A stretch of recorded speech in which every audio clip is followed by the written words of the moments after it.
I had a little epiphany about organizing yesterday while I was in an organizing meeting, and I want to share it with you all. And when you hear what it is, you may be like, well, a little late to the game here, Angela. And you know what I would say, better late than never. But I think maybe this is something I understood initially and I lost my way a little bit. And so maybe you are somebody who is similarly frustrated and similarly feeling like you've lost your way and you need to return to what actually is effective organizing and community building and resistance. So I have backed off from some of the larger protest efforts and also from making so much political content. And I've really tried to focus more on what I can do locally. I mean, like really, really locally, right in my neighborhood. And I'm part of this neighborhood group that is seeking to do mutual aid and community care and effective resistance. Like how do we keep each other safe and how do we provide for each other's needs?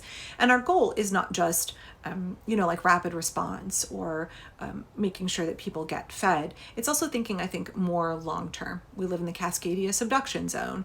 We live in an area with high diversity and high poverty. We live in an area where our part of Portland has a life expectancy 10 years shorter than the rest of Portland. We have a very, very overburdened community with high rates of pollution, and we have low access to things like sidewalks, to good jobs. It's an area where we need to take care of each other because so often this city doesn't take care of us at all.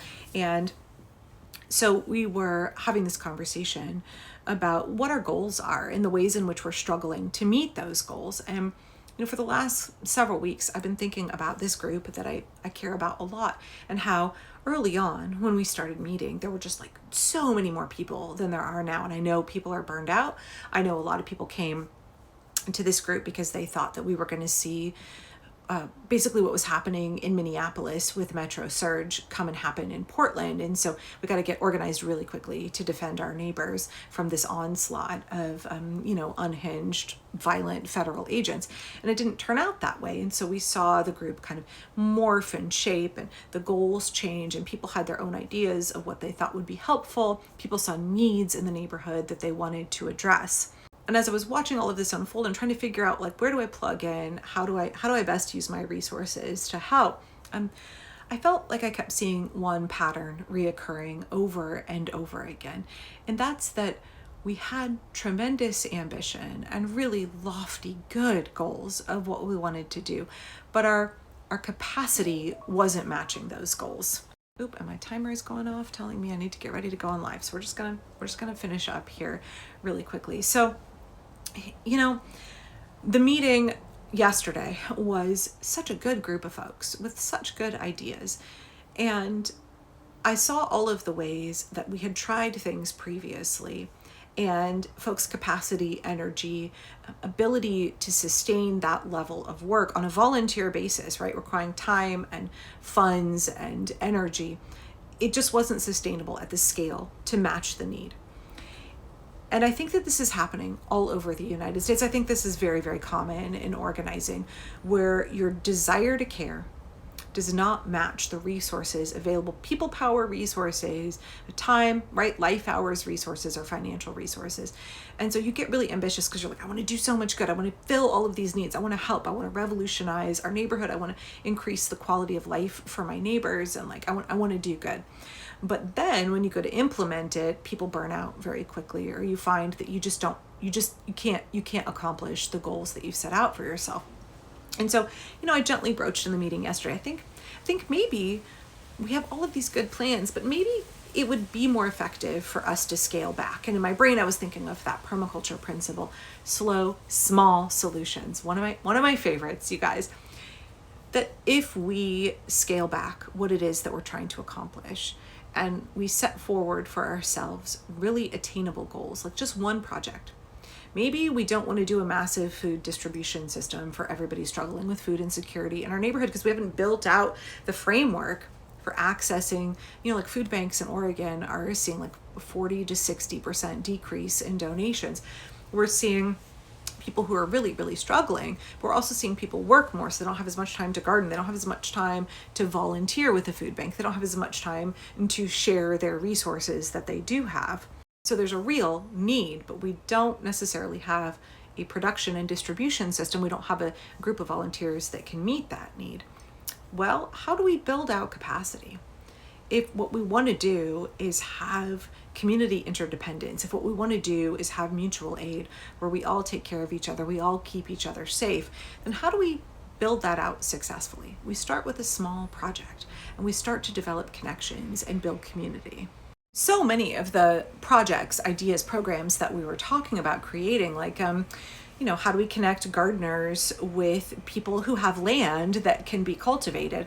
How do we create a tool library? How do we create like a database of people who have resources or skills with people who need resources or need the assistance of folks who have those skills?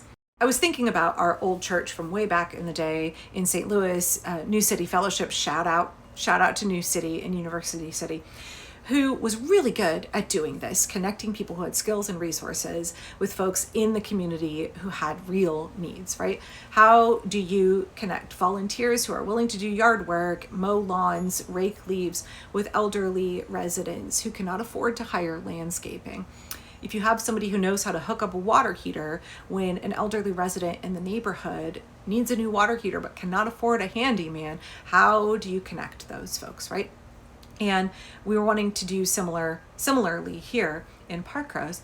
And I kept thinking about how that worked in U City because of trust that was developed, right? If you want to have somebody come to your home and see how you live and volunteer their labor, if you want to extend your labor or resources to somebody, it requires trust and connection from the get-go.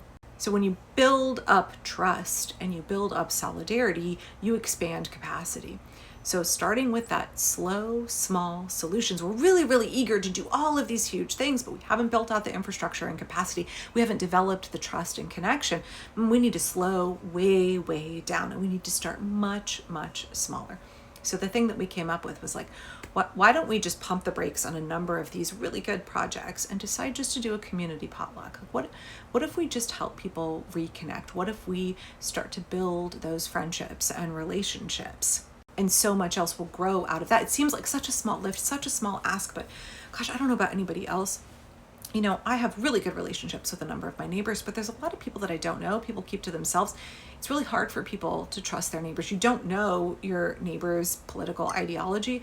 A lot of us are really distanced from each other, really isolated since COVID. There's so much fracturing of trust in our communities. And so what would it look like to just start with sharing a meal with people? What would it look like to have a potluck, or to get a permit and do a block party and close down your street and invite all of the neighbors out, and we just get to know each other? That's it. That's the ask. That's the lift. Share a meal, do a potluck, have conversations, reach out to folks and begin to forge those relationships and start to build trust. As we're in this meeting, I was like, oh my gosh, of course, this is the way. Of course, permaculture, slow, small solutions is the way. Of course, we do something small and we build on our successes and we expand our capacity. We forge those relationships. What we're looking for is community interdependence. What we're looking for is solidarity. What we're looking for is communities who are not just resilient, but they're regenerative. In order to be regenerative, we have to regenerate our relationships with each other. We have to start with connection. We have to start with the basics. Okay, I know I got to go get on live. Thank you for giving me the chance to share that with you all. You may say, well, Angela, I knew this all along. But, maybe for some of us, we let our ambitions get away from us and we were biting off more than we could chew. So when the regime is telling us that we should be afraid of our neighbors, that we should distrust everybody, when they're telling us that we should brace for civil war, right? We want to engage in opposite action. The regime is saying, fear your neighbor, distrust your neighbor, hate your neighbor.